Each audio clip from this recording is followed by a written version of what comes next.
आप देख रहे हैं न्यूज नेशनल वर्ल्ड, खबर वहीं अंदाज नया।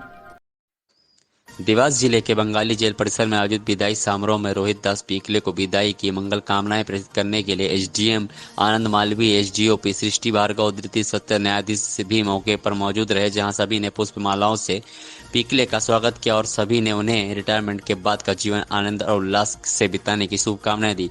इस मौके पर पीकले की पत्नी और बेटी भी मौजूद रही। वहीं अतिथियों ने पीकले के साथ सब जेल के 4.5 से के कार्यकाल को याद किया, उनके स्मरण भी सुनाए। वक्ताओं ने बताया कि पीकले ने जेल में एक लाइब्रेरी बनाकर सभी कैदियों को पढ़ाने के लिए प्रेरित किया और कैदियों के बीच समानता बनाकर एक पिता की तरह जेल का संचालन किया। इस मौके पर प्रदेश की अन्य जेलों से आए पीकले के सहकर्मियों और सहयोगियों ने भी पीकले का स्वागत का सत्कार किया। मानती हूँ कि नई नई संस्कृति को समझना, अभी जो मेरा छोटा सा सर्विस पीरियड रहा, इसमें मैंने जो भी मेरी 2-3 पोस्टिंग्स रही, मैं अलग अलग लोगों से मिली, तो ईश्वर की कृपा है कि हम बहुत लोगों से आत्मीय रूप से जुड़ जाते हैं। तो निश्चित रूप से एक वियोग सा हमें प्रतीत होता है, लेकिन चूंकि जैसा कि हमारे धर्मशास्त्रों में जीवन काल को 4 वर्गों में बांटा है, तो 60 वर्ष जो सरकार ने निर्धारित किया है बड़े ही अच्छा समय है। और जेलर साहब, मैं ये कहूँगी कि ईश्वर आपको स्वस्थ रखे और इस समय को आप बहुत अच्छे से एंजॉय करें। चूँकि जीवन की आपाधापी में हम बच्चे कब बड़े हो जाते हैं देख नहीं पाते, कब रात होती है कब दिन होता है हम समझ नहीं पाते। तो ये समय हमारे आत्मावलोकन का होता है, हमने अपना जीवन कैसे जिया, कितने लोगों से हमने आत्मीयता रखी, जाने अनजाने किन से हमारा बैर हो गया। तो इस आत्मावलोकन की दीर्घा में हम अपने अच्छे समय को भी याद करें, बुरे समय की शिक्षाओं को भी याद करें। मैं जुलाई 2019 में यहाँ पे पदस्थ हुआ हूँ और उस समय जेल की दशा कुछ ठीक नहीं थी, मतलब कंस्ट्रक्टिव वर्क में, बंदियों के वर्क में नहीं। तो उसमें मैंने काफ़ी काम करने की कोशिश की, उसको सुधारा, नवीनीकरण किया।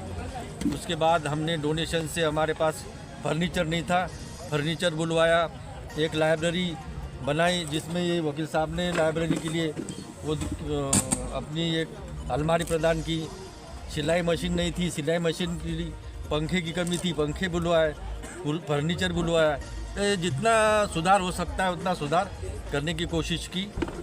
और बंदियों को भी, बंदियों की समस्या भी जो थी इधर ग्रामीण परिवेश के थे, तो तत्काल उनकी समस्या हल करने की कोशिश की। चूँकि सर अब आपका रिटायरमेंट हो चुका है, अब आपने आगे लाइफ के लिए क्या सोचा है, नया क्या करने जा रहे हैं? नया कुछ समाज सेवा करेंगे, कोशिश करेंगे, समाज सेवा करने की कोशिश करेंगे। अब वो सबको बुक देते हैं, तो निश्चित रूप से रोहित दास जी पिकले जो हैं वो रोहित दास जी बुक लें, सब लोगों को बुक लेने के लिए और पढ़ने के लिए। और उनका एक यशस्वी कार्यकाल का एक और अच्छा पहलू ये रहा कि सब लोगों को, उन्होंने जो कैदी हैं उनको, कैदियों को सुधार करने की कोशिश की है। जैसा कि उन्होंने कहा है कि कोई कैदी हैबिचुअल नहीं है जो ऐसी स्थिति में आवेश के वशीभूत होकर, टेम्पर लूज होने पर और उसके कारण घटनाक्रम घटित कर देता है। उन्होंने कैदियों में सुधार की कोशिश भी की कि उनको नशा मुक्त करने का एक प्रयास किया और कि वो मदिरापान से दूर रहें और निश्चित रूप से एक समाज के मुख्य धारा से जुड़े। वास्तव में कैदियों के अंतरात्मा को परिवर्तित किया, हृदय परिवर्तन किया। वास्तव में ऐसे जो हमारे जेलर साहब हैं वो निश्चित रूप से दिलों पर राज करने वाले हैं और वो हमारी स्मृति पटल पर हमेशा अंकित रहे। आपका शुभ नाम? प्रवीण चौधरी, अधिवक्ता, सांसद प्रतिनिधि बागली।